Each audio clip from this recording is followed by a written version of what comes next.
For over a decade, a conflict over land and resources has been ongoing in Kwa-Zulu Natal's Umkhanyakude district municipality. From forced removals, court battles, a mine operating without a water license, a vocal community activist being gunned down by unknown men, and land that can never be rehabilitated. We went to this region to find out what has been going on.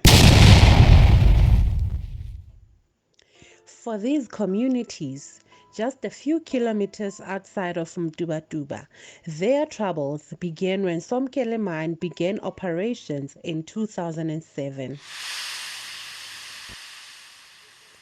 The open pit coal mine allegedly started operations without a water license, violating several mining and water use restrictions for about 8 years. Expected to bring development to these rural communities that relied largely on subsistence farming. The residents say they have been disappointed by the mine's presence, with some wishing that it had never begun operations. According to them, the mine has brought division to the once united communities, with those who are supporting its presence and those who are opposing it being at each other's necks.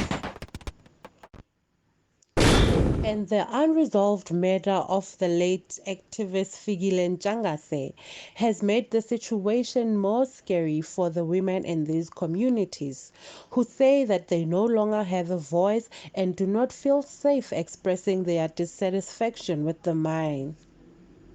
Speaking to us with her identity protected, one of the women said she no longer had faith in the local authorities, nor did she believe that they would ever resolve the murder of Ntshangase.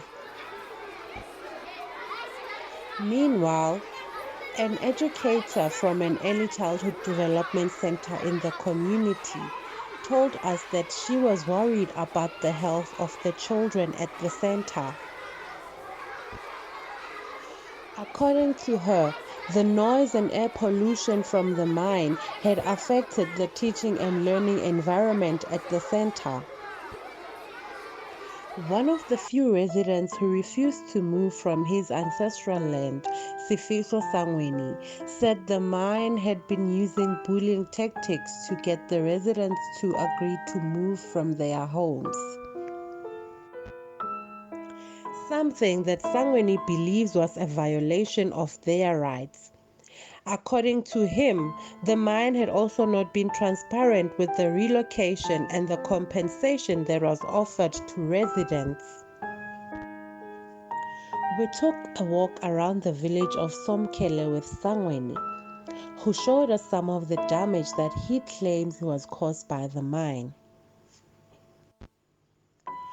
According to Sangweni, residents had resorted to buying water from the nearest town because the one in their JoJo tanks had been contaminated by the dust from the mine. The business and development manager at the mine, Nathi Kunene, refuted some of the claims made by Sangweni.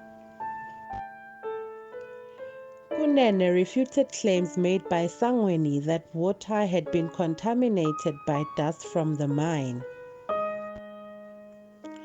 Although aware of the allegations, Kunene said any contaminants found in the water did not originate from the mine, and that out of the 225 households that had been relocated so far, the compensation was fair and those who had signed were happy with the deal that was offered to them. While condemning acts of violence and intimidation in the area, Kunene further stated that the community had benefited from the 1,600 jobs that were created. The mine had also created business opportunities for some of the entrepreneurs in the area, while some houses were provided with water, sewage, and electricity.